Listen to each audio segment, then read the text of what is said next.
Good morning. आज आपण पाहणार आहोत सेकंड चॅप्टर डेफिनाइट इंटिग्रेशन. आता फर्स्ट चॅप्टर आपण जो पाहिला इनडेफिनाइट इंटिग्रेशन, सेकंड चॅप्टर आपण पाहतो डेफिनाइट इंटिग्रेशन. आता या दोन्हीमध्ये काय फरक आहे बघा. पहिल्या चॅप्टरमध्ये आपण इंटिग्रेशनचे स्टँडर्ड फॉर्म्युले पाहिले आणि त्यानुसार इंटिग्रेशन सॉल्व केले.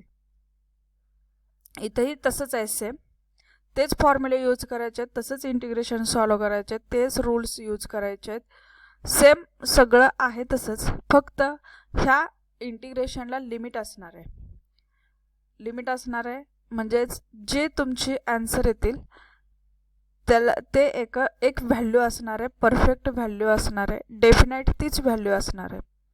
आता ती कशी असेल तर तुम्हाला जे इंटिग्रेशन दिलं जातं, साइन दिलं जातं, त्यामध्ये फक्त काय असणार आहे बघा. डेफिनाइटमध्ये त्या साइनला खाली एक व्हॅल्यू दिली जाईल, वरती एक व्हॅल्यू दिली जाईल. खाली जी व्हॅल्यू असणार आहे त्याला आपण लोअर लिमिट म्हटलो आणि वरती जे असणार आहे ते अप्पर लिमिट असणार आहे त्या फंक्शनचं.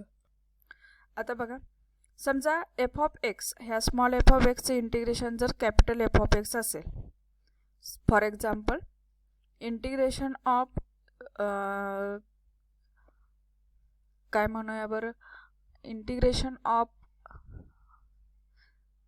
कॉस एक्सचे इंटिग्रेशन हे साइन एक्स असतं, हे आपल्याला माहीत आहे. तर इथं आपण लिहिताना ते साइन एक्सच लिहिणार आहे. फक्त ते जे लिमिट असणार आहे ते लाईज बिटवीन असणार आहे ए टू बी. लिहिताना आपण आन्सर आहे तसंच लिहिणार आहे साइन एक्स, परंतु ते लाईज बिटवीन असणार आहे. तो साइन एक्समधला एक्स हा जो व्हेरिएबल आहे तो लाईज बिटवीन असणार आहे ए टू बी.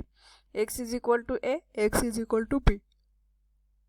आणि आपल्याला ह्या अप्पर लिमिट आणि लोअर लिमिटचा यूज करून त्याची व्हॅल्यू काढायची आहे. म्हणजेच काय करायचे तर त्या एक्सची व्हॅल्यू पुटअप करायची. पहिल्यांदा अप्पर लिमिट पुटअप करायचं, जिथं जिथं एक्स असेल तिथे तिथं अप्पर लिमिट एक्सची व्हॅल्यू पुटअप करायची, मायनस नंतर लोअर लिमिटची व्हॅल्यू पुटअप करून ते फंक्शन यूज करायचं. म्हणजेच f of b minus f of a. For example आपण काय घेतलं, कॉस एक्सचे integration sine x, but sine x lies between a to b. आता व्हॅल्यू पुटअप करा, एक्सच्या तिथं वाय बी व्हॅल्यू पुटअप केली तर मिळालं आपल्याला साइन बी मायनस साइन ए. हे असणार आहे त्याचं आन्सर. आता ए बीच्या ऐवजी दुसरे कॉन्स्टंट असतील 0 to 1, तर तिथे येणार आहे sign 1 minus sine 0.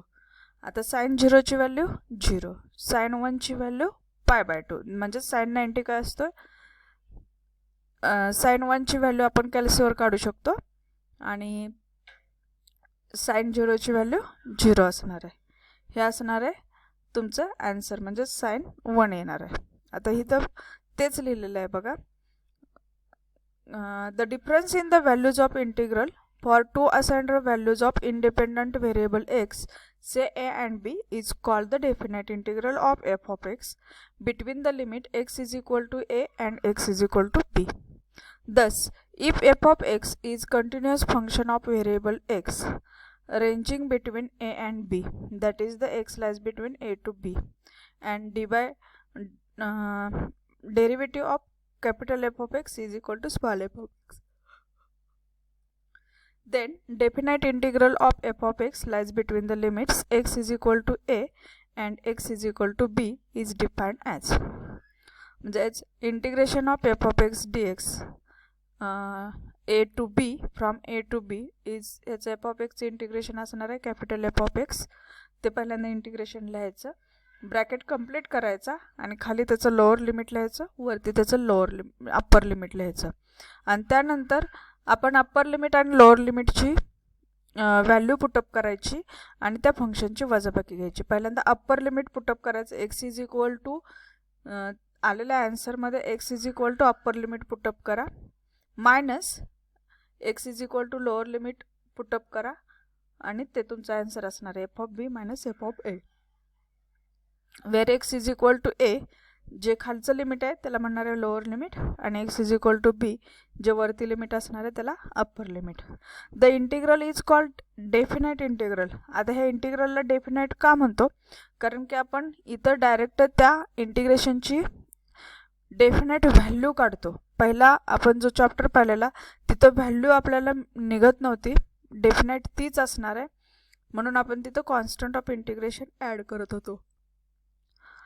So definite integral as the value of integral is unique, कारण त्या इंटिग्रलची व्हॅल्यू ही युनिक असते, एकच असते. And it does not have an arbitrary constant of integration. ह्या इंटिग्रेशनमध्ये आपल्याला चुकूनही constant of integration plus c लिहायचा नाही, त्याला आर्बिटरी कॉन्स्टंट नसतो. आता ह्या चॅप्टरमध्ये आपण सम प्रॉपर्टीज बघणार आहोत आणि ह्या प्रॉपर्टीचा यूज करून आपल्याला एक्झाम्पल सॉल्व करायचे आहेत.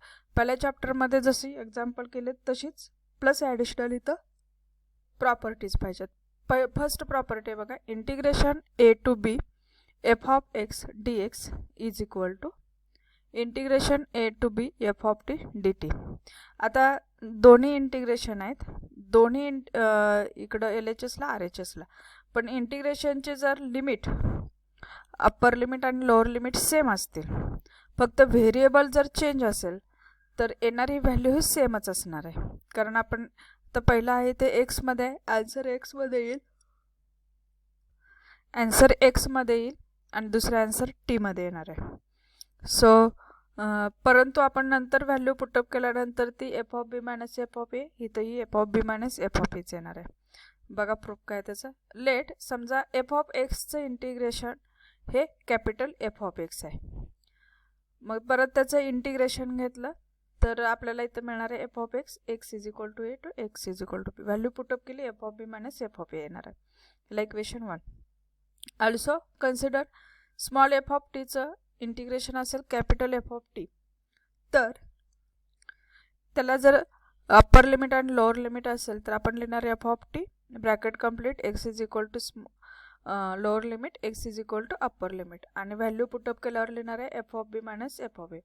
इक्वेशन 1 आणि 2 मध्ये जर आपण पाहिलं तर आपली आर एच एस साईड जी आहे ती सेमच येते, म्हणजेच त्यावरून L H S side same असणार आहे. Integration a to b f of x d x is equal to integration a to b f of t d t. म्हणजे तुमची जर लिमिट जर सेम असतील अप्पर लिमिट आणि लोअर लिमिट, आणि फक्त दिलेल्या फंक्शनमध्ये व्हेरिएबल चेंज असेल तर काही फरक पडत नाही, त्या दोघांचा आन्सर हे सेमच असणार आहे. This shows that the value of definite integral is independent of the variable and it depends upon the values of the limits. Second property, आता आपल्याला फक्त प्रूफ नसणार आहेत प्रॉपर्टीचे, फक्त प्रॉपर्टीजचा यूज करायचा आहे. प्रॉपर्टीज फक्त पाठ पाहिजेत म्हणून फक्त प्रॉपर्टीज दिलेल्या आहेत. बघा सेकंड आहे integration a to b f of x d x is equal to, आता इथं अप्पर लिमिट आहे बी आणि लोअर लिमिट आहे ए. जर आपल्याला अप्पर लिमिट आणि लोअर लिमिट जर चेंज करायचं असेल तर आपण चेंज करू शकतो, फक्त येणाऱ्या इंटिग्रेशनला साईन मायनस द्यायचं. Integration a to b f of x d x is equal to minus integration b to a, पहिल्यांदा लोअर लिमिट अनाउन्स करायचं आणि नंतर upper limit b to a f of x d x. Third property, if c lies between a to b then integration a to b f of x d x is equal to integration a to c f of x d x plus integration c to b f of x d x. Fourth property, integration 0 to a f of x dx is equal to integration 0 to a f of a minus x dx.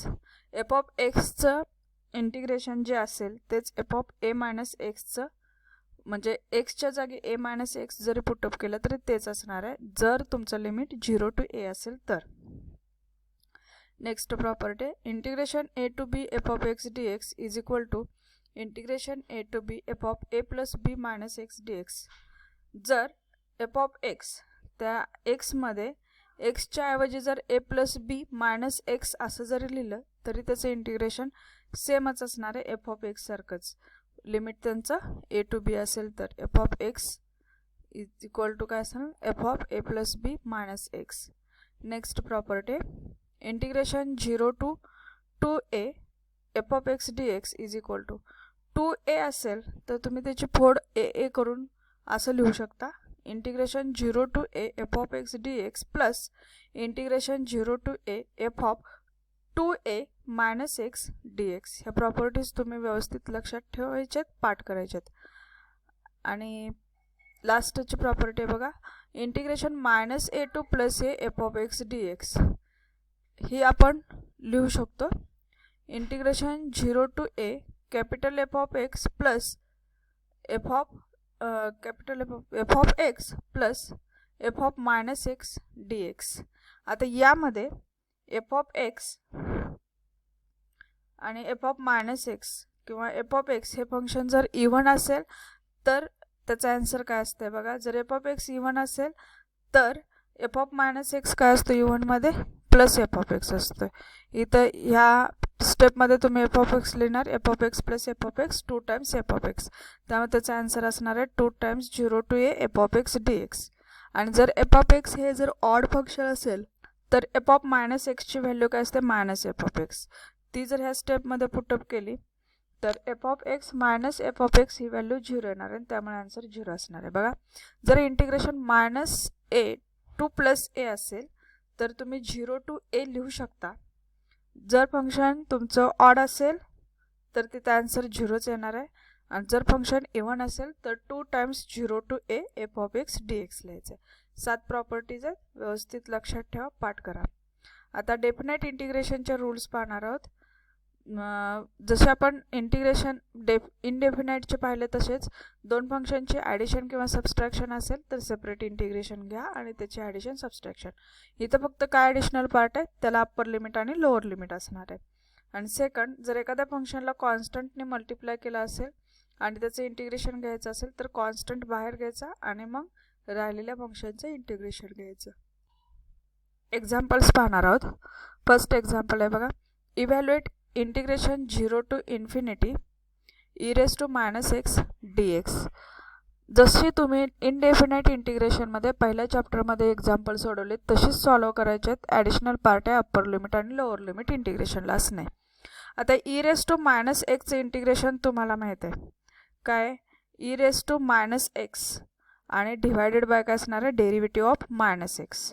फक्त तुम्ही integration लिहित जा आणि त्याला bracket घालायचं आणि lower limit आणि upper limit लिहायचं. खाली काय लिहिणार 0, वरती लिहिणार आहे इन्फिनिटी. जोपर्यंत तुमचं इंटिग्रेशन काढून होत नाही तोपर्यंत. मग e raise to minus x divided by minus एक्सचं डेरिव्हेटिव्ह -1. आता इथं तुमचं इंटिग्रेशन काढून झालेलं आहे. मग आता इथं 0 टू इन्फिनिटी लिहायचं. मायनस साईन आले, मायनस बाहेर लिहिले मी आणि फक्त आतमध्ये काय लिहिले, e raise to minus x 0 to infinity. आता हे तुमचं इथं इंटिग्रेशन काढून झालं. आता तुम्हाला अप्पर लिमिट आणि लोअर लिमिटच्या व्हॅल्यू पुटअप करायच्या आहेत जिथं एक्स आहे तिथं आणि त्या दोघांची वजाबाकी घ्यायची. हे मायनस साईन कायम बाहेरच राहणार आहे. ब्रॅकेटमध्ये ई रेस टू मायनस पहिल्यांदा upper limit infinity minus e raise to minus काय येणार आहे 0. मायनस बाहेरच आहे, ब्रॅकेटच्या आतमध्ये ई रेस टू मायनस इन्फिनिटीची व्हॅल्यू असते 0 मायनस ई रेस टू 0ची व्हॅल्यू असते 1. सो इथं आलं 0 मायनस 1 मायनस आणि 0 मायनस 1 काय असणार आहे -1 मायनस मायनस काय असणार आहे +1. बघा जसं आपण पहिले इंटिग्रेशन काढतोय तशीच काढायचेत, फक्त ते इंटिग्रेशन काढून झाल्यानंतर अप्पर लिमिट पुटअप करायचं मायनस लोअर लिमिट आणि त्याची एक डेफिनाईट व्हॅल्यू मिळते आपल्याला. त्या ॲक्च्युअल व्हॅल्यूपर्यंत आपण पोहोचायचं आहे. ते तुमचं असतं डेफिनाईट इंटिग्रेशन आणि तिथं ॲक्च्युअल व्हॅल्यू मिळत असल्यामुळे प्लस कॉन्स्टंट ऑफ इंटिग्रेशन येत नाही. नेक्स्ट एक्झाम्पल आहे बघा, integration 0 to π/2 sine x d x. दिलेलं इंटिग्रेशन आय कन्सिडर केले. आता साइन एक्स इंटिग्रेशन तुम्हाला माहीत आहे minus cos x. Minus cos x लिहिलं आणि इकडं काय लिहिलं ब्रॅकेटला 0 टू π/2.